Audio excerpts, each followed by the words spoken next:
مغربی ملکوں کی نقل کرتے ہوئے ہمارے ملک کے اندر بھی ہندوتوا قائدین نے حجاب کے خلاف ملک بھر میں شر پھیلا رکھا ہے۔ چنانچہ یہ معاملہ عدالت تک پہنچا۔ اب عدالت بھی اس مسئلے پر منقسم ہے، یعنی ایک جج نے فیصلہ حجاب کے حق میں دیا ہے تو دوسرا خلاف ہے۔ ویسے ہندوتوا قائدین کو یہ شرپسندی کیوں سوچ رہی ہے کہ حجاب کی مخالفت کریں؟ مسلمانوں نے کبھی بھی ہندوتوا تہذیب و تمدن کے خلاف قدم نہیں اٹھایا۔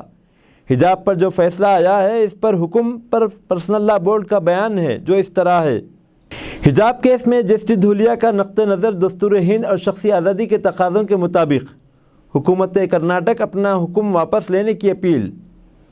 آل انڈیا مسلم پرسنل لا بورڈ 13 اکتوبر 2022 آل انڈیا مسلم پرسنل لا بورڈ کے جنرل سیکریٹری مولانا خالد سیف اللہ رحمانی نے اسکولوں میں لڑکیوں کے حجاب استعمال کرنے کے سلسلے میں سپریم کورٹ کے رکنی پنچ کے فیصلے پر رد عمل ظاہر کرتے ہوئے کہا کہ جسٹس دھولیا کا فیصلہ دستور ہند اور شخصی آزادی کے تقاضوں کے مطابق ہے اور انہوں نے لڑکیوں کو تعلیم کو فروغ دینے اور اس میں پیدا ہونے والی رکاوٹوں کو دور کرنے پر توجہ دی ہے، جو یقیناً ایک خوش آئند بات ہے۔ جسٹس ہیمنت گپتا کے فیصلے میں یہ پہلو اوجھل ہو گیا ہے، اس لیے حکومت کرناٹک سے اپیل کی جاتی ہے کہ وہ حجاب کے سلسلے میں اپنا حکم واپس لے لے۔ اگر حکومت کرناٹک اپنا آرڈر کو واپس لے لے تو یہ مسئلہ ختم ہو جائے گا۔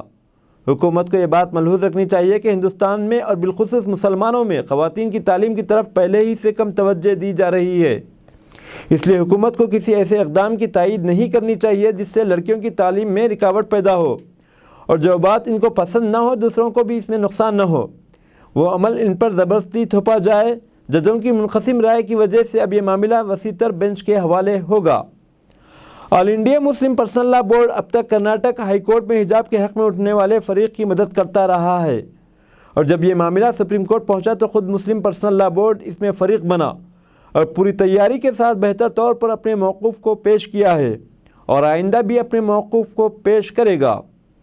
جاری کردہ ڈائریکٹر محمد وقار الدین لطیفی، آفس سیکریٹری۔